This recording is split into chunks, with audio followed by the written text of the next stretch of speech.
आप सभी को मेरा प्रणाम।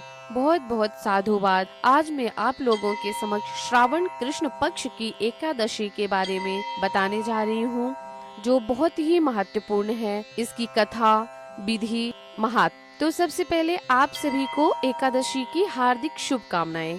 भगवान श्री हरि आप सभी के शुभ मनोकामनाएं पूर्ण करें। तो कामिका या पवित्रा एकादशी इसे कहते हैं, जो श्रावण मास की कृष्ण पक्ष में आती है, उसे हम कामिका या पवित्रा एकादशी कहते हैं। इस बार यह 24 जुलाई दिन रविवार को उदया तिथि में है। द्वादशी को भी यह छू रही है, जो अत्यंत शुभ है। यह 24 जुलाई रविवार को है और 25 जुलाई सोमवार को इसका पारण है, सुबह 5:59 AM से 8:20 AM तक। हर एकादशी का अपना एक महत्व होता है।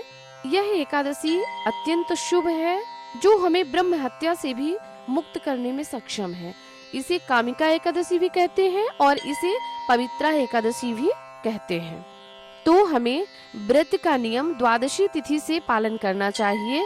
द्वादशी तिथि में हमें एक समय भोजन करना है, सात्विक आहार, ब्रह्मचर्य का पालन भी करना है और एकादशी के दिन सुबह ब्रह्म मुहूर्त में उठकर नित्य क्रिया से निवृत्त होके गंगा जल डाल के, घर में ही अगर स्नान कर रहे हैं तो गंगा जल डालने बाल्टी में और उसमें हमें स्नान करना चाहिए। फिर मंदिर में अपने जाकर विधि विधान के साथ में भगवान का पूजन करें, अर्चन करें और उनके समक्ष संकल्प लें और दिन भर हमें ओम नमो भगवते वासुदेव मंत्र का जितना हो सके जाप करना चाहिए, कीर्तन करना चाहिए, भजन करना चाहिए और फिर कामिका एकादशी की कथा सुननी चाहिए। इस तरह से हमें अपनी दिनचर्या गुजारना चाहिए। व्रत के समय पर भगवान के समक्ष व्रत का संकल्प हमें अवश्य लेना चाहिए और जितना हो सके भगवान की हमें अच्छे से भोग लगाएं, सेवा करें उनकी और समर्थ अनुसार हमें दान दक्षिणा भी करना चाहिए और फिर कथा सुने कामिका एकादशी की, भगवान की आरती करें,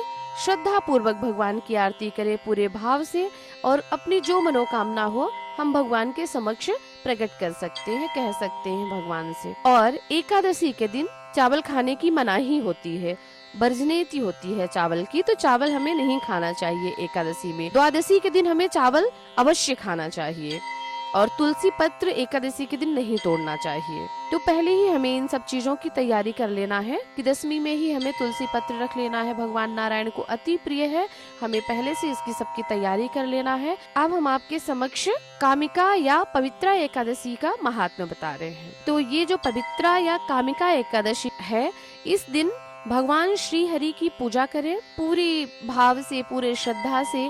इस व्रत को करने से हमारी सभी मनोकामनाएं पूर्ण होती हैं। इसी से इसे कामिका एकादशी कहा गया है। इसके करने से ब्रह्म हत्या तक का दोष निवारण हो जाता है। वास्तव में यह बहुत पवित्र और पुण्यदायी व्रत है, जो हर प्रकार से पापों से मुक्त करती है। तो आइए हम सुनते हैं कामिका एकादशी की व्रत कथा। एक बार धर्मराज युधिष्ठिर ने कहा, हे माधव, अब कृपा करके हमें श्रावण मास के कृष्ण पक्ष की एकादशी के बारे में बताइए। भगवान श्री कृष्ण कहने लगे, हे राजन, इस एकादशी की कथा को एक समय ब्रह्मा जी ने नारद जी से कहा था, वही मैं तुमसे कहता हूँ। नारद जी ने ब्रह्मा जी से पूछा था कि हे पितामह, श्रावण मास के कृष्ण पक्ष की एकादशी का क्या नाम है, क्या विधि है और उसका क्या महात्म्य है?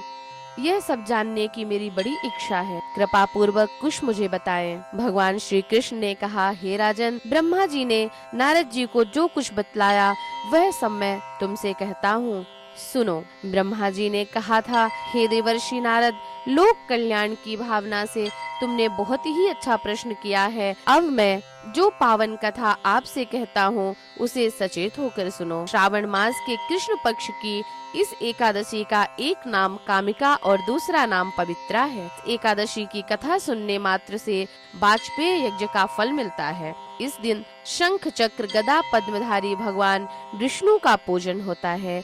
इनके श्रीधर, हरि, विष्णु, माधव, मधुसूदन, जगन्नाथ आदि अनेक नाम हैं। इनकी पूजा का फल सुनो। गंगा, काशी, नैमिषारण्य, पुष्कर और सूर्य व चंद्र ग्रहण पर कुरुक्षेत्र में स्नान करने से, समुद्र और वन सहित पृथ्वी का दान देने से, सिंह राशि में बृहस्पति में, गोदावरी और गंडकी नदी में स्नान करने से भी जो फल प्राप्त नहीं होता वह विष्णु भगवान के पूजन से मिल जाता है।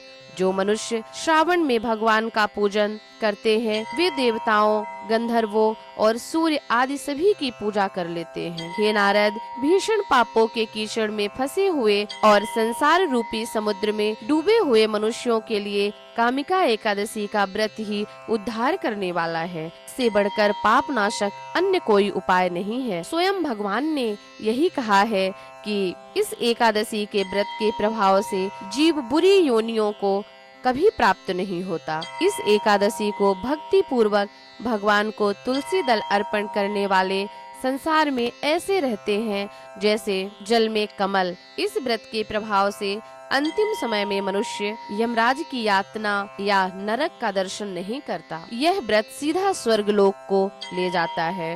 विष्णु भगवान रत्न, मोती, मणि तथा आभूषण आदि से उतने प्रसन्न नहीं होते जितने तुलसी दल से होते हैं। तुलसी दल अर्पण का फल 4 भार चांदी और स्वर्ण दान के बराबर है। ब्रह्मा जी ने आगे कहा, भगवान की अति प्रिय तुलसी को मैं भी सदैव नमस्कार करता हूँ। तुलसी के वृक्ष को सींचने से संपूर्ण यातनाएं, दर्शन मात्र से समस्त पाप और स्पर्श से मनुष्य पवित्र हो जाता है। जो मनुष्य भगवान के चरणों में तुलसी अर्पित करता है वह मुक्त हो जाता है। कामिका एकादशी की रात्रि को दीपदान तथा जागरण के महात्म का वर्णन चित्रगुप्त भी नहीं कर सकते।